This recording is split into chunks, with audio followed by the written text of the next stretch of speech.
Main reasons. First of all, I think that what's going on in Gaza should be investigated. I don't want to say categorically that there is a genocide goes on in Gaza. But I do want to say that what's going on there should be investigated. Unfortunately, for more than 3 months there now, Israel has been, launching a terrible assault on Gaza, including the missing people. I'm afraid, that there are already around 30,000 dead in Gaza. More than 70% are innocent civilians, mainly children and women. We are talking now about apparently 10,000 children who were killed. Children, not minors, but children. We are talking about a total destruction of Gaza Strip. More than 70% of the buildings are either totally destroyed or cannot be lived in. The United Nations that just published a couple of days ago that the Gaza Strip as a whole is on the brink of being a place that people cannot live there. So apparently, it seems that some crimes are or have been done there.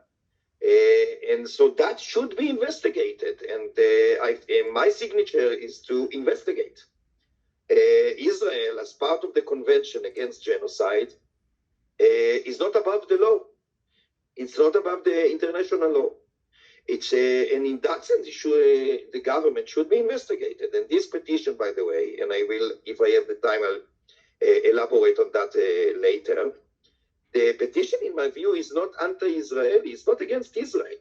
It is against the government of Israel. But because the government of Israel is the enemy of Israel, it is eventually for the interest of Israelis as well to sign this petition.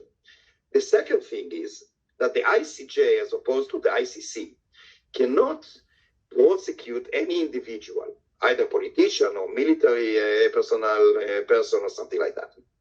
The ICJ has the authority to issue decrees or decisions, for instance, and that's the most important thing in my view, by signing and by the end of the appeal itself, that the ICJ has the authority to decide that the war, the assault on Gaza should be stopped immediately. I support that, first and foremost, in order to save lives. Not only of Palestinians, of course, mainly of Palestinians as far as the death toll is concerned, but I want to save the Israeli hostages. The government hasn't been doing anything to save the hostages. There's a huge negligence, a criminal negligence by the government on the eve of the massacre, the totally condemnable